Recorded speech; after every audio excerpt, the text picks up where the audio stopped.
Hello friends, mega note में आप सभी का स्वागत है। इस चैनल पर हर एक क्वेश्चन का आंसर अपलोड होने वाला है, तो आप कर दिए जल्दी से इस चैनल को सब्सक्राइब और हो जाइए पढ़ने के लिए तैयार। तो आज हम कवर करने वाले हैं आपकी क्लास 9th की साइंस बुक का chapter number 2 is matter around us pure. तो इस चैप्टर के क्वेश्चन आंसर के नोट्स आपको पीडीएफ फॉर्म में मिल जाएंगे, जिसका लिंक मैंने आपको डिस्क्रिप्शन में दे दिया है। आप वहां से इस चैप्टर के नोट्स डाउनलोड कर सकते हैं। तो हम अभी सिर्फ और सिर्फ आपकी बुक के क्वेश्चन आंसर करने वाले हैं। तो आप आ जाइए पेज नंबर 15 के क्वेश्चन नंबर 1 पर। What is mean by a substance? Substance किसको कहते हैं? वो कोई भी पार्टिकल, कोई भी एलिमेंट, कोई भी कंपाउंड जो प्योर हो उसको हम सब्सटेंस कहेंगे। और अगर कोई चीज़ प्योर है, इसका मतलब उसके अंदर किसी और तरह के पार्टिकल मिक्स नहीं है। इसका मतलब उस चीज़ में सिर्फ और सिर्फ एक ही तरह के पार्टिकल मौजूद है। A substance consist of similar type of particles. जो सब्सटेंस होते हैं वो एक ही तरह के पार्टिकल से मिलकर बने होते हैं। That is all the constituent particle of a pure substance have same chemical nature. और उन पार्टिकल्स का केमिकल नेचर भी सेम हो। For example sodium and sodium chloride etcetera. जो Na है ये हमारा सोडियम है और जो NaCl है ये हमारा सोडियम क्लोराइड है। Are substance. ठीक है, तो सब्सटेंस वो पार्टिकल्स हैं, वो कंपाउंड्स हैं, वो एलिमेंट्स हैं जो कि प्योर हो। वो कोई भी चीज़ जो प्योर है वो हमारी सब्सटेंस कहलाएगी। अब हम आ जाते हैं क्वेश्चन नंबर 2 पर। List the points of difference between homogeneous and heterogeneous mixtures. Homogeneous और हेटेरोजेनस मिक्सचर्स में क्या डिफरेंस है? Homogeneous mixture have uniform composition. Homogeneous mixture पूरा का पूरा यूनिफॉर्म होता है। Heterogeneous mixtures have non uniform composition. और हेटेरोजेनस मिक्सचर यूनिफॉर्म नहीं होता। ये हमारा होमोजेनस मिक्सचर है, ये हमारा हेटेरोजेनस मिक्सचर है। अगर हम बात करें होमोजेनस मिक्सचर की, तो आप ये देखेंगे पूरा मिक्सचर हर तरफ से एक जैसा है, मतलब कि ये यूनिफॉर्म है। और अगर हम बात करें हेटेरोजेनस मिक्सचर की, तो ये यहाँ पर ऑयल है, यहाँ पर वाटर है, यहाँ पर ऑयल है, यहाँ पर ज़्यादा ऑयल है, यहाँ पर वाटर है, यहाँ पर कम ऑयल है। ये यूनिफॉर्म नहीं है, पूरा एक जैसा नहीं है। लेकिन जो हमारा होमोजेनस सॉल्यूशन है वो हमारा पूरा का पूरा एक जैसा है। अगर आप यहाँ से देखें तो यहाँ पर भी सेम है, यहाँ देखें यहाँ पर भी सेम है, यहाँ देखें यहाँ पर भी सेम है। लेकिन हेटेरोजेनस में ऐसा नहीं है। सेकेंड है, it has no visible boundaries of separation between its constituents.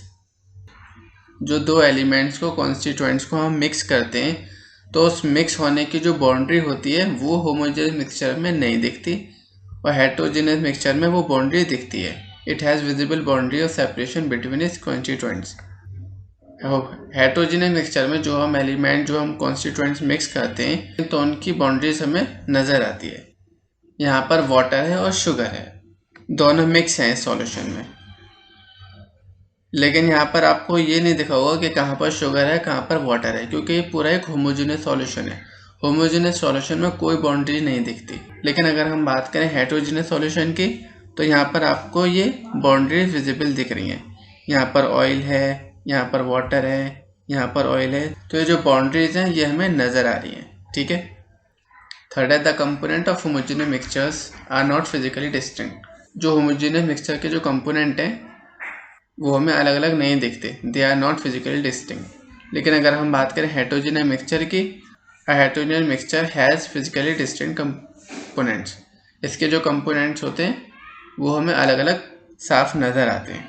जैसे ये, इसमें हमें कुछ नहीं दिख रहा कि शुगर किधर है, वाटर किधर है, लेकिन यहाँ हमें दिख रहा है कि यहाँ ऑयल यहाँ पर है, वाटर यहाँ पर है। और हेटेरोजेनस मिक्सचर में अलग अलग है। जैसे यहाँ पर देखिए, वाटर अलग है, ऑयल अलग है, लेकिन होमोजेनस मिक्सचर में कुछ अलग अलग नहीं है, सब मिक्स है। Some example of homogenous mixtures are. Homogenous mixture की कुछ एग्जाम्पल हैं, जैसे salt in water, sugar in water. और हेटेरोजेनस मिक्सचर में some example of heterogenous mixture are water and sand and oil and water. ठीक है, तो आई होप कि आपके समझ में आ गया होगा। उसके बाद आ जाइए पेज नंबर 18 के क्वेश्चन नंबर 1 पर। Differentiate between homogeneous and heterogeneous mixture with examples. तो जो क्वेश्चन अभी हमने ऊपर किया है सेम टू सेम वैसा ही क्वेश्चन है। इसमें बस गिवन है कि आपको एग्जाम्पल देना है, उसमें गिवन नहीं था, आप उसमें एग्जाम्पल दें ना दें आपकी मर्जी है, लेकिन इसमें आपको एग्जाम्पल देना है, तो इसका आंसर सेम ही है। अब हम आ जाते हैं क्वेश्चन नंबर 2 पर। हाउ आर सॉल्व कहते हैं कोलाइडल सॉल्यूशंस को। How are solution and suspension different from each other. ये कोलाइडल सॉल्यूशन और सस्पेंशन एक दूसरे से अलग कैसे हैं। तो अगर हम बात करें कोलाइडल सॉल्यूशन की, they are heterogenous in nature, ये नेचर में हेट्रोजीनियस होते हैं। सॉल्यूशन की बात करें तो ये नेचर में होमोजीनियस होते हैं। अगर हम सस्पेंशन की बात करें तो ये नेचर में हेट्रोजीनियस होते हैं, ठीक है। और सेकंड पॉइंट है कोलाइडल में, the size of particle of a colloidal is too small to be individually seen by naked eye. और कोलाइडल सॉल्यूशन के जो पार्टिकल्स होते हैं वो बहुत ज़्यादा छोटे होते हैं, उन्हें हम अपनी आंखों से नहीं देख सकते, can not be seen by naked eyes. अगर हम बात करें सॉल्यूशन की, तो सॉल्यूशन के पार्टिकल्स को हम अपनी आंखों से नहीं देख सकते, can not be seen by naked eyes. और बात करें सस्पेंशन की, तो particle of suspension can seen by the naked eye, और सस्पेंशन के पार्टिकल्स को हम इजीली देख सकते हैं अपनी आंखों से। देन थर्ड पार्ट है कोलाइडल में, they scatter a beam of light and hence show Tyndall effect. Colloidal solution में से अगर हम एक लाइट पास करें, एक बीम ऑफ लाइट पास करें, तो वो लाइट को स्कैटर करते हैं, फैलाते हैं, ठीक है, और शो करते हैं टिंडल इफेक्ट। टिंडल इफेक्ट अभी आप आगे वाले क्वेश्चन में पढ़ेंगे, तब मैं आपको समझा दूंगा टिंडल इफेक्ट होता क्या है विद एग्जाम्पल। अभी बस आप इतना समझ लिए कि कोलाइडल सॉल्यूशन में टिंडल इफेक्ट शो होता है किसकी वजह से, scatter a beam of light की वजह से। और सॉल्यूशन में they do not scatter a beam of light and hence do not show Tyndall effect. और सॉल्यूशन के जो पार्टिकल्स होते हैं वो लाइट को स्कैटर नहीं करते, फैलाते नहीं है, जिसकी वजह से टिंडल इफेक्ट शो नहीं होता। सस्पेंशन की बात करें, they do not scatter a beam of light and hence do not show Tyndall effect. ये भी टिंडल इफेक्ट शो नहीं करता क्योंकि इसके पार्ट बीम ऑफ लाइट को स्कैटर नहीं करते, ठीक है। फोर्थ है, दे आर क्वाइट स्टेबल, ये बहुत ज़्यादा स्टेबल होते हैं। सॉल्यूशन स्टेबल होते हैं लेकिन इससे कम होते हैं, और जो हमारा सस्पेंशन है ये अनस्टेबल होते हैं। फिफ्थ है एग्जाम्पल ऑफ सॉल्व्स, जो कोलाइडल सॉल्यूशन के कुछ एग्जाम्पल हैं जैसे milk, blood, smoke etcetera. Milk दूध क्या है, दूध एक कोलाइडल सॉल्यूशन है। ब्लड हमारा खून, हमारा एक कोलाइडल सॉल्यूशन है। स्मोक भी एक कोलाइडल सॉल्यूशन है, ठीक है। अगर हम बात करें सॉल्यूशन की, सॉल्यूशन कौन से होते हैं, एक कोलाइडल सॉल्यूशन है, ये सिर्फ सॉल्यूशन है। Example of solutions are salt in water, sugar in water, ठीक है। जैसे आपने पानी में सॉल्ट घोला हो और पानी में चीनी घोली हो, ये एग्जाम्पल है सॉल्यूशंस के, ठीक है। देन थर्ड है हमारा सस्पेंशन। सस्पेंशन के एग्जाम्पल्स क्या हैं, sand in water and dusty air, ठीक है। तो मैं आपको ये एक बार और समझा देता हूँ।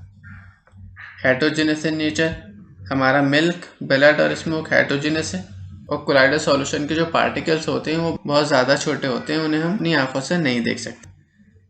तो ये हमारा मिल्क में भी ऐसा होता है, ब्लड में भी होता है, स्मोक में भी होता है, ठीक है।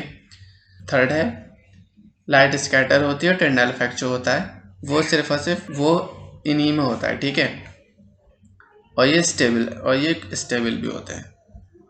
और अगर हम बात करें salt in water, sugar in water की, तो अगर हम चीनी को पानी में मिलाएं या सॉल्ट को पानी में मिलाएं, तो जो हमारा सॉल्यूशन बनेगा होमोजेनियस बनेगा, ठीक है। और वो होमोजेनियस सॉल्यूशन उसको आप अपनी आंखों से नहीं देख सकते, जैसे मैंने अभी पिछले क्वेश्चन में समझाया था, जैसे ये, ठीक है। इसके जो मिक्सचर है उसके आप अपनी आंखों से नहीं देख सकते। और जो होमोजेनियस सॉल्यूशन होते हैं उनमें से बीम ऑफ लाइट स्कैटर नहीं होते और टिंडल इफेक्ट शो नहीं करते, ये स्टेबल होते हैं, ठीक है। और अगर हम बात करें सैंड एंड, तो अगर पानी में मिट्टी मिक्स है तो ये वाले जो सॉल्यूशन है हेट्रोजेनियस है, क्योंकि ये मिट्टी कभी भी पानी में मिक्स नहीं होगी, वो अलग होगी ऑयल की तरह, ठीक है। उसको आप अपनी आंखों से देख सकते हैं मिट्टी को पानी के अंदर, और वो लाइट को स्कैटर नहीं करती, इसलिए वो टिंडल फ्रैक्चर नहीं होता और ये अनस्टेबल है, ठीक है। They do not settle down when left undisturbed. That is, a colloid is quite stable. और अगर आप colloidal solution को एक जगह रखा छोड़ दें, उसको डिस्टर्ब ना करें, तो इसके जो पार्टिकल्स हैं वो नीचे नहीं बैठते, वो जैसे थे वो वैसे के वैसे ही रहते हैं। The solid particle do not settle down when they left undisturbed. और अगर हम homogeneous solution अगर हम एक जगह रख दें, उसको डिस्टर्ब ना करें, तो उसके पार्टिकल भी नीचे नहीं बैठेंगे, क्योंकि वो अच्छी तरीके से मिक्सड है उसमें। लेकिन अगर हम बात करें सस्पेंशन की, तो सस्पेंशन के जो पार्टिकल्स हैं वो नीचे बैठ जाते हैं। अगर आप पानी में मिट्टी मिला दें और उसको एक जगह रख दें, तो आप थोड़ी देर बाद देखेंगे कि मिट्टी जो है वो नीचे आ जाएगी और पानी ऊपर हो जाएगा। तो उसके जो पार्टिकल्स होते हैं वो नीचे बैठ जाते हैं जब उनको डिस्टर्ब ना किया जाए, ठीक है। तो अब हम आ जाते हैं क्वेश्चन नंबर 3 पर। To make a saturated solution 36 gram of sodium chloride in dissolve in 100 gram of water at 293 Kelvin, find its concentration at this temperature. हमें एक सैचुरेटेड सॉल्यूशन बनाना है जिसमें 36 ग्राम ऑफ सोडियम क्लोराइड होना चाहिए और उसको हमें डिजोल्व करना है 100 ग्राम ऑफ वाटर में 293 केल्विन टेम्परेचर पर। तो हमें इसका कंसंट्रेशन बताना है।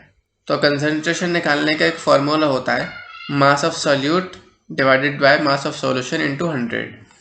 अब हमारा सॉल्यूट कौन सा है और सॉल्वेंट कौन सा है, तो यहाँ पर सोडियम क्लोराइड है 36 और वाटर है 100। तो जो भी चीज़ कम होती है वो हमारा हमेशा सॉल्यूट होता है। यहाँ पर 100 और 36 में कम 36 है, इसका मतलब जो हमारा सॉल्यूट है वो सोडियम क्लोराइड है, ठीक है। तो मास of solute 36 gram, mass of solvent 100 ग्राम। जो हमारा ज़्यादा वाला होता है उसको हम सॉल्वेंट कहते हैं, ठीक है। तो यहाँ सबसे पहले हम सॉल्यूशन का मास निकाल लेते हैं। Mass of solution is equal to mass of solute plus mass of solvent. Solute है 36, मास ऑफ सॉल्वेंट है 100, तो ये हुआ हमारा 136 ग्राम। अब हमें लगाना है formula concentration is equals to mass of solute divided by mass of solution into 100। तो हमारा सॉल्यूट का जो मास है वो है 36 ग्राम, जो मास ऑफ सॉल्यूशन है जो टोटल है वो है हमारा 136। तो हमने मास ऑफ सॉल्यूशन 136 लिख दिया इनटू 100। तो इसको जब आप सॉल्व करेंगे तो हमारा 26.43% आंसर आ जाएगा। तो यहाँ पर हमारी जो कंसंट्रेशन आई है वो 26.47% आई है। तो ये हमारा आंसर है। अब हम आ जाते हैं पेज नंबर 24 के क्वेश्चन नंबर 1 पर। How will you separate a mixture containing kerosene and petrol. एक मिक्सचर है जिसके अंदर केरोसिन और पेट्रोल मिक्स है। Difference in their boiling point is more than 25 degree Celsius. और इन दोनों की बॉइलिंग पॉइंट में 25 डिग्री सेल्सियस का डिफरेंस है। Which are miscible which each other. Kerosene and petrol are miscible liquids. Miscible कहते हैं जो एक दूसरे में मिक्स हो जाए। Also the difference between their boiling point, उनके बॉइलिंग पॉइंट में भी डिफरेंस है more than 25 degree Celsius, so they can separate it by method of distillation। तो हम केरोसिन और पेट्रोल को अलग अलग कर सकते हैं, सेपरेट कर सकते हैं डिस्टिलेशन मेथड के जरिए, ठीक है। तो डिस्टिलेशन मेथड में हमें क्या क्या करना होगा, तो उसके कुछ पॉइंट चाहिए। तो हमारा फर्स्ट पॉइंट है take a mixture in the distillation flask fitted with the thermometer.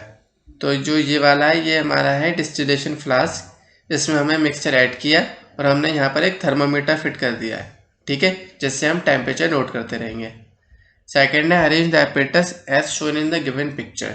जैसे पिक्चर में एपरेटस दिया हुआ है आपको सेम टू सेम ऐसे ही अरेंज करना है। थर्ड है heat the mixture slowly keeping a close watch on the thermometer. हमें मिक्सचर को हीट करना है और थर्मोमीटर से उसके टेम्परेचर को देखते रहना है कंटिन्यूसली। और फोर्थ पॉइंट है since the petrol has lower boiling point, start vaporizes and condenses in the condenser which is finally collect in the beaker। ये कह रहे हैं पेट्रोल का जो बॉइलिंग पॉइंट है वो कम है, जिसकी वजह से वो वेपराइज होना स्टार्ट हो जाएगा और वो पेट्रोल वेपराइज होने के बाद इस ट्यूब से होता हुआ इस बीकर में कलेक्ट हो जाएगा, finally collect in the beaker. ठीक है, अब मैं इस इमेज के जरिए बताता हूँ कि इसमें हो क्या रहा है। ठीक है, तो ये हमारा फ्लास्क था, इसमें हमने मिक्सचर लिया, यहाँ पर एक थर्मामीटर लगा हुआ है, और जैसा कि हमें पता है इन दोनों लिक्विड के बीच में, इन दोनों लिक्विड के बॉइलिंग पॉइंट के बीच में 25 डिग्री सेल्सियस का टेम्परेचर है। ठीक है, तो जब हम इसको हीट करना स्टार्ट करेंगे तो एक पॉइंट पर जो उन दोनों में से एक लिक्विड है वो वेपराइज होना स्टार्ट हो जाएगा, और जो दूसरा लिक्विड है उसका बॉइलिंग पॉइंट ज़्यादा है तो वो वेपराइज नहीं होगा। ठीक है, तो केरोसिन में और पेट्रोल में, पेट्रोल का जो बॉइलिंग पॉइंट होता है वो कम होता है, वो पहले वेपराइज होना स्टार्ट हो जाएगा। ठीक है, तो जब हम इसको हीट करेंगे तो हमारा केरोसिन वेपराइज नहीं होगा क्योंकि उसका बॉइलिंग पॉइंट ज़्यादा है, हमारा पेट्रोल वेपराइज होना स्टार्ट हो जाएगा। ठीक है, और वो टेम्परेचर हम थर्मोमीटर में देखते रहेंगे। तो जब पेट्रोल वेपराइज होना स्टार्ट होगा तो वो वेपराइज होगा यहाँ से, और वो इस रॉड के ज़रिए वो पूरा पेट्रोल यहाँ से होकर इस बीकर में आ जाएगा। ठीक है, इस लिक्विड के अंदर, इस मिक्सचर के अंदर जितना भी पेट्रोल था वो सारा का सारा वेपर फॉर्म में होकर इस ट्यूब के ज़रिए इस बीकर में आ जाएगा। ठीक है, तो हमारा सारा का सारा पेट्रोल क्या है वो यहाँ पर इकट्ठा हो जाएगा, और यहाँ पर सिर्फ और सिर्फ क्या बचेगा, और यहाँ पर सिर्फ और सिर्फ केरोसिन बचेगा। तो जैसा कि हमें इन दोनों को सेपरेट करना था तो ये सेपरेट हो चुके हैं। यहाँ पर इस बीकर में हमारा पेट्रोल है और इस फ्लास्क में हमारा केरोसिन है। ठीक है, तो अब हम आ जाते हैं क्वेश्चन नंबर 2 पर। Name the technique to separate butter from curd, salt from sea water, camphor from salt.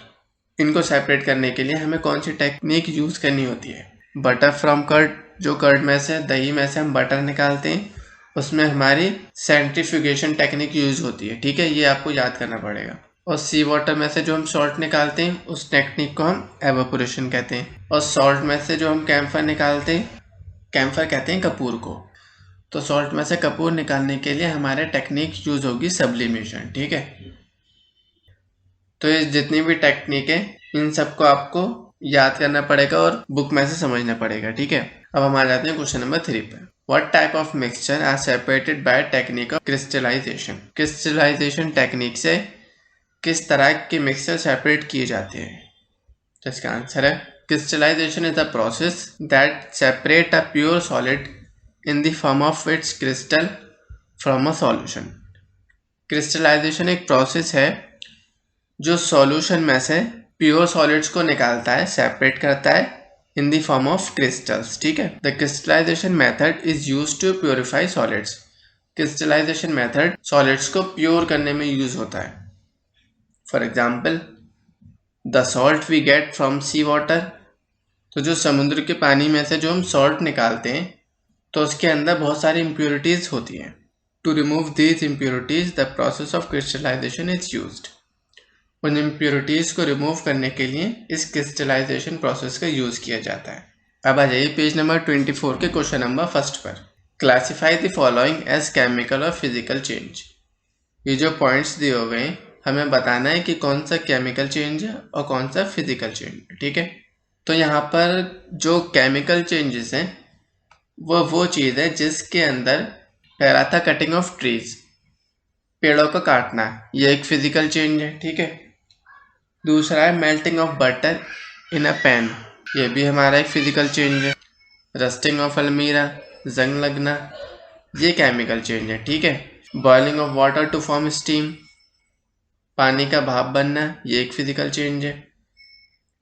Passing of electric current through water and the water breaking down into hydrogens and oxygen gases, electric current का पास होना water में से और water के hydrogen oxygen का break होना, ये हमारा केमिकल चेंज है। Dissolve common salt in water, नमक का पानी में मिलना, ये एक फिजिकल चेंज है। Making a fruit salad with raw fruits, salad banana fruits का, ये एक फिजिकल चेंज है। Burning of paper and would, paper का और लकड़ी का जलना, ये हमारा एक केमिकल चेंज है। अब हम आ जाते हैं क्वेश्चन नंबर 2 पर। Try segregating the things around you as a pure substance और अ मिक्सचर। तो जो भी चीज़ें आप अपने आसपास देखते हैं, आपके डेली लाइफ में वो इन्वॉल्व हैं, उन सारी चीज़ों में से प्योर सब्सटेंस के एग्जांपल्स देने और मिक्सचर के एग्जाम्पल्स देने हैं, ठीक है। तो हम बात करते हैं प्योर सब्सटेंस की। Drinking water, gold, sugar, salt etcetera, ये सारी चीज़ें हमारी प्योर सब्सटेंस है जो हमारे डेली लाइफ में यूज़ होते हैं। मिक्सचर की बात करें तो air, cold drink, soil, brass etcetera, ये सारी चीज़ें हमारी मिक्सचर्स हैं, ठीक है। अब हम आ जाते हैं मेन एक्सरसाइज के क्वेश्चन नंबर फर्स्ट पर। Which separation technique will you apply for this separation. ये जो जितने सारे सेपरेशन हैं इन सब में हम कौन कौन सी टेक्निक यूज़ करने वाले हैं वो बतानी है आपको। यहाँ पर पहला है sodium chloride from A solution in water. हमें सॉल्यूशन में से सोडियम क्लोराइड को अगर सेपरेट करना है तो उसके लिए हम एवापोरेशन टेक्निक को यूज़ करेंगे। सेकंड है ammonium chloride from a mixture containing sodium chloride and ammonium chloride. एक मिक्सचर है सोडियम क्लोराइड का और अमोनियम क्लोराइड का, उसमें से हमें अमोनियम क्लोराइड बाहर निकालनी है। उसके लिए हम टेक्निक यूज़ करेंगे सब्लिमेशन। थर्ड है small piece of metal in the engine oil of a car. Car के इंजन ऑयल में से मेटल के एक छोटे से पीस को बाहर निकालना है, उसके लिए हम फिल्ट्रेशन टेक्निक का यूज़ करेंगे। Different pigments from my extract flowers. Flower के एक्सट्रैक्शन में से हमें पिगमेंट्स को अलग करना है तो हम उसके क्रोमेटोग्राफी टेक्निक यूज़ करेंगे। ये सारी की सारी टेक्निक आपको याद करनी पड़ेंगी किसके लिए कौन सी टेक्निक यूज़ की जा रही है। बटर फ्रॉम कर्ड, दही में से मक्खन निकालना है, उसके लिए सेंट्रीफ्यूगेशन टेक्निक यूज़ होगी। ऑयल फ्रॉम वाटर, पानी में से ऑयल निकालना है, उसके लिए हम सेपरेटिंग फनेल यूज़ करेंगे। टी लीव्स फ्रॉम टी, चाय में से टी लीव्स बाहर निकालनी है तो हम फिल्ट्रेशन टेक्निक का यूज़ करेंगे। आयरन पिंस फ्रॉम सैंड, मिट्टी में से आयरन पिंस निकालनी है तो मैग्नेटिक सेपरेशन टेक्निक का यूज़ करेंगे। Wheat grain from husk, husk कहते हैं भूसी को, भूसी में से गेहूं के दाने निकालने तो विनोइंग टेक्निक का यूज़ करेंगे। उसके बाद fine mud particle suspended in water, water में से मड पार्टिकल्स को निकालना है, कीचड़ को, तो सेंट्रीफ्यूगेशन टेक्निक यूज़ करेंगे, ठीक है। अब हम आ जाते हैं क्वेश्चन नंबर 2 पर। Right the steps you would use for making tea. Use the word solution, solvent, solute, dissolve, soluble, insoluble, filtrate and decide. तो स्टेप बाय स्टेप जैसे हम चाय बनाते हैं उसके स्टेप बाय स्टेप हमें लिखना है हम चाय कैसे बनाते हैं और उन स्टेप्स के अंदर हमें इन सारे वर्ड्स का यूज करना है, ठीक है। Tea can be prepared by the following steps. Take 100 ml of water as solvent. हमने अभी सॉल्वेंट और सॉल्यूट ऊपर पढ़ा था, जिसकी क्वांटिटी सबसे ज़्यादा होती है वो हमारा सॉल्वेंट कहलाता है, ठीक है। तो यहाँ पर हम पानी की क्वांटिटी सबसे ज़्यादा है तो यहाँ पर हम वाटर को एज अ सॉल्वेंट लेंगे, ठीक है। देन नेक्स्ट सेकंड है now add 1 teaspoon sugar, 1 teaspoon tea leaves and 50 ml of milk. 1 चम्मच चीनी डालनी है, 1 चम्मच चाय की पत्ती डालनी है और 50 ml मिल्क डालना है। Here sugar, tea and milk are solute. यहाँ पर चीनी, चाय की पत्ती और दूध एज अ सॉल्यूट यूज हो रहा है, ठीक है। इनकी क्वांटिटी कम है तो हम इनको एज अ सॉल्यूट कहेंगे। तो यहाँ पर हम ये वर्ड यूज करते जा रहे हैं, आप इनको देखते रहिएगा। Now boil it again for a few minute so the sugar will dissolve in solution as sugar is soluble in water. कुछ देर उबालने के बाद जो हमारी चीनी है वो वाटर के अंदर डिजॉल्व हो जाएगी और मिल जाएगी पानी के अंदर। Now filter the solution, solution filter करना है। Collect the filtrate in cup, the insoluble tea leaves will be left behind as residue. उसके बाद जब हम उसको फिल्टर करेंगे तो चाय की जो पत्तियां हैं ये अलग निकल जाएंगी, ठीक है। रिसाइड कहते हैं बाकी रहने को।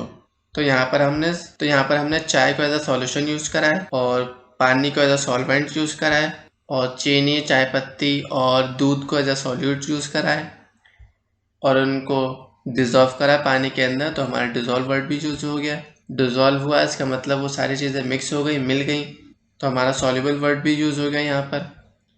उसके बाद इनसॉल्युबल, हमारी चाय की पत्ती जो है वो सॉल्युबल नहीं होंगी तो यहाँ पर इनसॉल्युबल वर्ड भी यूज हो गया। उसके बाद चाय पत्ती को हम फिल्टर कर लेंगे तो यहाँ पर फिल्टर भी वर्ड यूज हो गया और लास्ट में जो बाकी चीज़ें बची रिसाइड, वो हमारा वर्ड यहाँ यूज हो गया। तो हमने ये सारे वर्ड यूज कर लिए और हमारी चाय भी बन चुकी है। तो अब हम आ जाते हैं question number 3। Pragya tested the solubility of 3 different substance at different temperature and collect the data as given below. Pragya ने 3 अलग अलग सब्सटेंस की सॉल्युबिलिटी टेस्ट की है अलग अलग टेम्परेचर पर, और उनमें से जो डेटा कलेक्ट हुआ वो हमारे पास ये दिया हुआ है, ठीक है। और जो सारा का सारा डेटा है ये हमारा 100 ग्राम ऑफ वाटर के लिए है, ठीक है। तो हमारे पास ये कुछ क्वेश्चंस हैं 4, तो इन चारों क्वेश्चंस के आंसर हमें इस डेटा को देखते हुए देने हैं, ठीक है। What mass of potassium nitrate would be needed to produce a saturated solution of a potassium nitrate in 50 gram of water at 313 kelvin. हमें कितना पोटेशियम नाइट्रेट चाहिए पोटेशियम नाइट्रेट का एक सैचुरेटेड सॉल्यूशन बनाने के लिए 50 ग्राम पानी के अंदर 313 केल्विन टेम्परेचर पर, ठीक है। तो यहाँ पर बात हो रही है 313 केल्विन की और पोटेशियम नाइट्रेट की। तो सबसे पहले हम देखते हैं इस टेबल के अंदर। इस टेबल के अंदर पोटेशियम नाइट्रेट 313 केल्विन पे 62 ग्राम यूज हो रहा है, ठीक है। और ये वाला जो डेटा है ये 100 ग्राम वाटर के लिए है। 100 ग्राम वाटर में 62 ग्राम पोटेशियम नाइट्रेट यूज हो रहा है। तो 50 ग्राम वाटर में कितना पोटेशियम नाइट्रेट यूज होगा, ठीक है।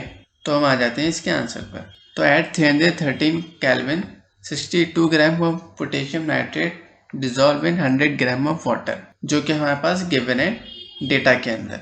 सो to produce a saturated solution of a potassium nitrate in 50 gram of water, तो 50 ग्राम में कितना पोटेशियम नाइट्रेट चाहिए हमें, तो 100, तो यहाँ पर 100 में 62 यूज हो रहा है, तो 50 में कितना होगा, तो 100 का आधा है 50, तो 62 का अगर हम आधा करें तो 31 होगा, और 31 ही इसका आंसर है, ठीक है। लेकिन अगर हम इसको एज अ सॉल्यूशन दिखाना हो तो जो 60 ग्राम पोटेशियम नाइट्रेट है इसको हम यहाँ पर लिखेंगे, और जो 100 ग्राम ऑफ वाटर है उसको हम यहाँ पर लिखेंगे, ठीक है। और जितने वाटर में हमें ये चाहिए उस वाटर को हमें यहाँ लिखना है, और इसको सॉल्व करने के बाद जो हमारा आंसर आएगा वो हमारा मेन आंसर है। तो हमें 31 ग्राम पोटेशियम नाइट्रेट चाहिए 50 ग्राम ऑफ वाटर के अंदर, ठीक है। अब हम आ जाते हैं सेकंड क्वेश्चन पर। Pragya makes a saturated solution of potassium chloride in water at 353 kelvin. Pragya ने सैचुरेटेड सॉल्यूशन बनाया पोटेशियम क्लोराइड का पानी के अंदर 353 केल्विन पे, and leave the solution to cool at room temperature, और उस सॉल्यूशन को ठंडा होने के लिए छोड़ दिया रूम टेम्परेचर पर, ठीक है। Then what would she observe as solution cools, तो सॉल्यूशन के ठंडे होने के बाद वो क्या ऑब्जर्व करेगी वो हमें एक्सप्लेन करना है, ठीक है। तो इसका आंसर है some soluble potassium chloride will separate out in the form of crystal at room temperature because the solubility of potassium chloride will decreases। पहले जो टेम्परेचर था वो 353 केल्विन था, और उसके बाद उसने सॉल्यूशन को छोड़ दिया रूम टेम्परेचर पर। तो रूम टेम्परेचर का जो टेम्परेचर होता है वो 300 के आसपास होता है, ठीक है, 300 केल्विन। तो यहाँ पर टेम्परेचर डिक्रीज होता है, और जैसे जैसे टेम्परेचर डिक्रीज होता है सॉल्यूशन की जो सॉल्युबिलिटी वो डिक्रीज होती है। अगर टेम्परेचर इंक्रीज हो रहा है तो सॉल्यूशन की जो सॉल्युबिलिटी है वो इंक्रीज होती है। तो यहाँ पर जो टेम्परेचर था वो डिक्रीज हो रहा है, जिसकी वजह से पोटेशियम क्लोराइड की जो सॉल्युबिलिटी है वो डिक्रीज हो रही है। Find the solubility of each salt at 293 kelvin, which salt has the highest solubility at this temperature. तो यहाँ पर 293 केल्विन टेम्परेचर पर किस सॉल्ट की सबसे ज्यादा सॉल्युबिलिटी होगी, ठीक है। तो यहाँ पर बात हो रही है 293 केल्विन टेम्परेचर की, 293 यानी कि इसकी। तो ये potassium nitrate, sodium chloride, potassium chloride और अमोनियम क्लोराइड, तो इनमें से सबसे ज़्यादा सॉल्युबिलिटी किसकी है? पोटेशियम नाइट्रेट की 32 है, सोडियम क्लोराइड की 36 है, पोटेशियम क्लोराइड की 35 है, अमोनियम क्लोराइड की 37 है। तो हाईएस्ट किसकी हुई? अमोनियम क्लोराइड की। तो यही इसका आंसर है। तो आपको ये सारी चीज़ें लिखनी होंगी। Solubility of potassium nitrate at 293 kelvin is 32, sodium chloride की 36, पोटेशियम क्लोराइड की 35, अमोनियम क्लोराइड की 37। And the solubility of ammonium chloride is highest eight this temperature. ठीक है, अमोनियम क्लोराइड की सॉल्युबिलिटी सबसे ज़्यादा होगी इस टेम्परेचर पर। उसके बाद है हमारा next question, what is the effect of change of temperature on the solubility of the salt. अगर हम टेम्परेचर चेंज करें तो सॉल्ट की जो सॉल्युबिलिटी है उस पर क्या इफेक्ट आएगा। तो इसका आंसर है the solubility of salt increases with increase in temperature. जैसे जैसे हम टेम्परेचर बढ़ाएंगे वैसे वैसे सॉल्युबिलिटी इंक्रीज होती जाएगी। ठीक है, जैसा कि अभी हमने सेकंड पॉइंट में देखा था, रूम टेम्परेचर पर टेम्परेचर कम हो गया था जिसकी वजह से उसकी सॉल्युबिलिटी डिक्रीज हो गई थी। ठीक है, तो अब हम आ जाते हैं क्वेश्चन नंबर 4 पर। Explain the following given examples, saturated solution, pure substance, colloid and suspension. तो सैचुरेटेड सॉल्यूशंस क्या होते हैं? Solution in which no more solute can be dissolved at a particular temperature is known as saturated solution। तो saturated solution किसको कहते हैं? किसी एक टेम्परेचर पे आकर जब उस सॉल्यूशन के अंदर और सॉल्यूट डिसॉल्व नहीं होते तो उस सॉल्यूशन को हम सैचुरेटेड सॉल्यूशन कहते हैं। For example, in aqua solution of sugar के एक्वा सॉल्यूशन में no more sugar can be dissolve, और शुगर डिजॉल्व नहीं हो सकती एट रूम टेम्परेचर। ठीक है, देन सेकंड है pure substance. Pure substance, any substance is said to be pure if and only it is made up of single type of particles, means all the particles of substance should be same chemical nature. Pure substance वो substance होते हैं जो एक ही तरह के particle से मिलकर बने होते हैं और उन पार्टिकल का भी केमिकल नेचर सेम होना चाहिए। For example, water, sugar, salt etcetera. अब थर्ड आता है कोलॉइड। कोलॉइड है, a colloid is a heterogeneous mixture. Colloid एक हेटेरोजेनस मिक्सचर है which particles are not as small as solution, जिसके पार्टिकल सॉल्यूशन की तरह छोटे नहीं होते, but they are so small that cannot be seen by a naked eye। लेकिन फिर भी वो इतने छोटे होते हैं कि उन्हें हम अपनी आंखों से नहीं देख सकते।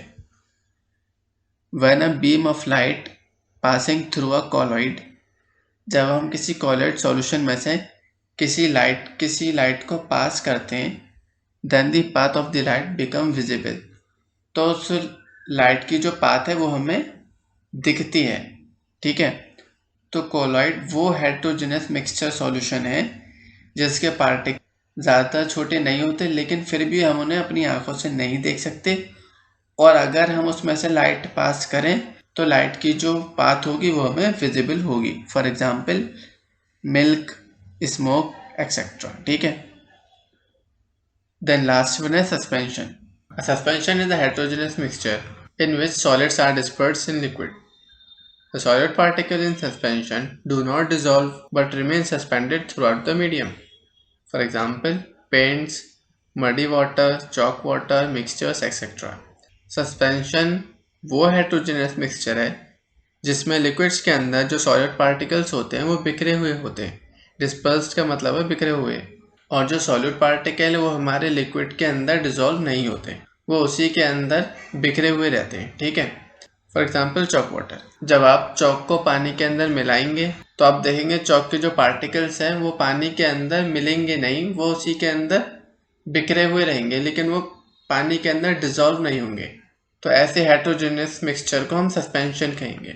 अब हमारा सस्पेंशन भी एक हेटेरोजेनस मिक्सचर है, कोलॉइड भी एक हेटेरोजेनस मिक्सचर है, तो इसमें फ़र्क क्या है? जो कोलॉइड है उसके जो पार्टिकल्स हैं उसको आप अपनी आंखों से नहीं देख सकते, can not seen by naked आई, लेकिन सस्पेंशन के अंदर जो पार्टिकल्स होते हैं वो आपको इजीली दिख जाएंगे। अगर हम चॉक वाटर की बात करें तो जब आप चॉक वाटर को देखेंगे तो आपको चॉक पार्टिकल्स उसके अंदर घूमते हुए नजर आएंगे। मडी वाटर, अगर आप गंदे पानी को देखेंगे, कीचड़ वाले पानी को, तो उसके अंदर आपको कीचड़ नजर आएगी, जो उसके अंदर इम्प्योरिटीज है वो आपको नजर आएंगी। और कोलॉइड के अंदर लाइट विजिबल रहती है और सस्पेंशन के अंदर लाइट विजिबल नहीं होती। ठीक है, अब हम आ जाते हैं क्वेश्चन नंबर 5 पर। Classify each of the following as a homogeneous और heterogeneous mixture. Soda water, wood, air, soil, vinegar और फिल्टर टी।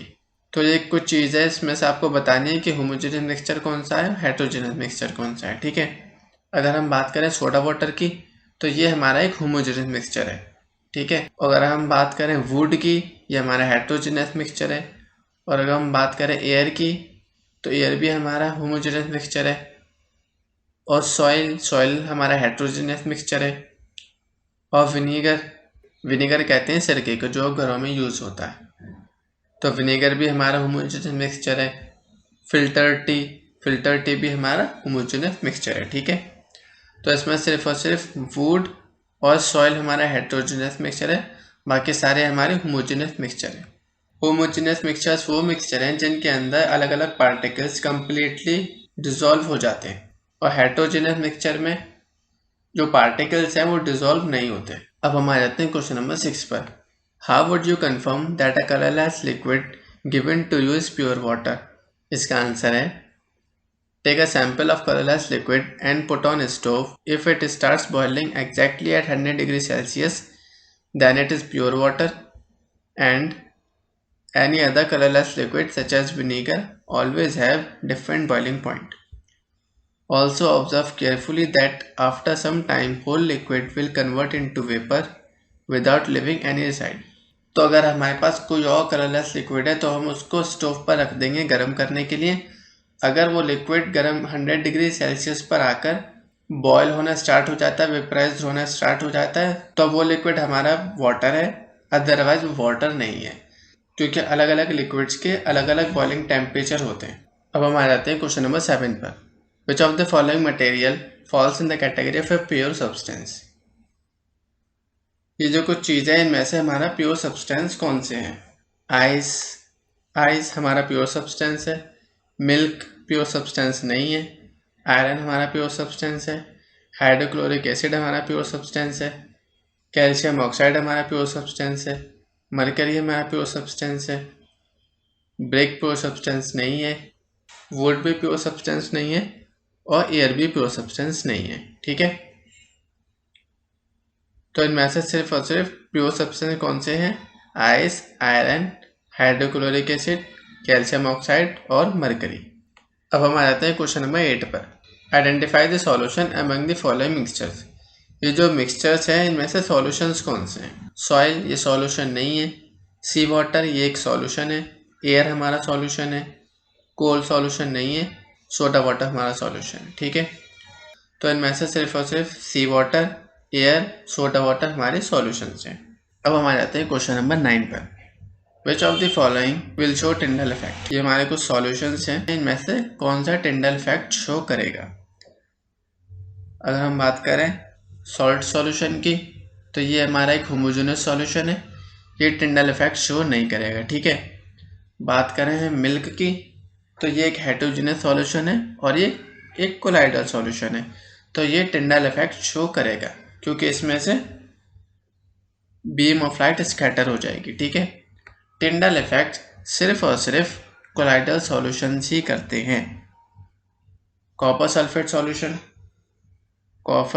सॉल्यूशन भी टिंडल इफेक्ट शो नहीं करेगा। अगर हम बात करें स्टार सॉल्यूशन की तो हमारा star solution Tyndall effect show करेगा क्योंकि ये कोलाइडल सॉल्यूशन है। The colloidal particles are small.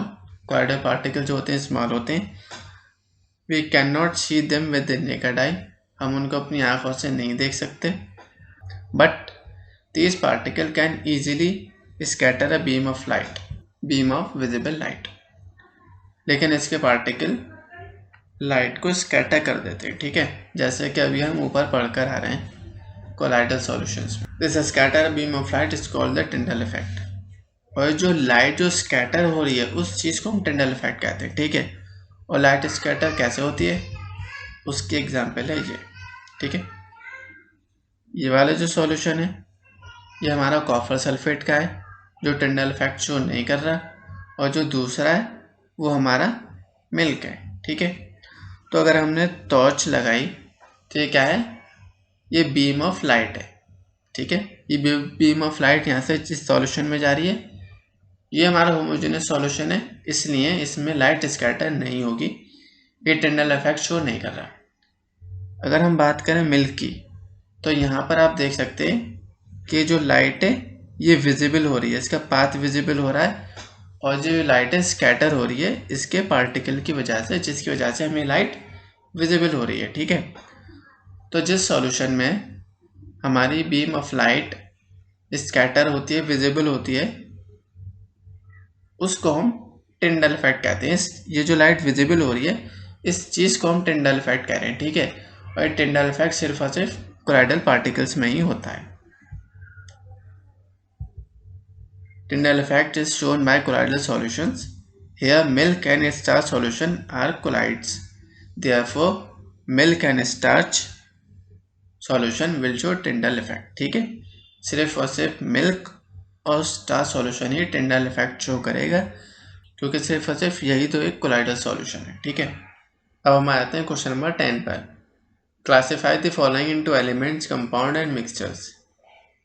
ये जो कुछ चीज़ें हैं इनमें से एलिमेंट्स कौन से हैं, कंपाउंड्स कौन से हैं और मिक्सचर्स कौन से हैं, ये बताने हैं आपको। यह सोडियम, ये हमारा एलिमेंट है। सॉइल हमारा मिक्सचर है। शुगर सॉल्यूशन मिक्सचर है। सिल्वर हमारा एलिमेंट है। कैल्शियम कार्बोनेट ये हमारा कंपाउंड है। टिन ये एलिमेंट है। सिलिकॉन ये भी एलिमेंट है। कोल हमारा मिक्सचर है। एयर मिक्सचर है। सोप मिक्सचर है। मीथेन हमारा कंपाउंड है, कार्बन डाइऑक्साइड कंपाउंड है। और ब्लड हमारा मिक्सचर है। तो जो एलिमेंट्स है वो है हमारे सोडियम, सिल्वर, टिन और सिलिकॉन। और जो कंपाउंड्स है वो है हमारे calcium carbonate, methane and carbon dioxide.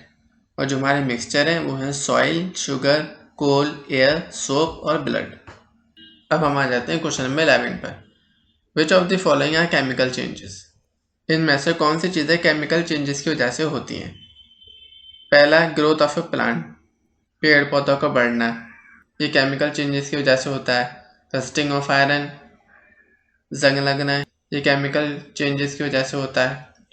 Mixing of iron filings and sand, ये हमारा केमिकल चेंज नहीं है, ये हम खुद मिक्स करते हैं।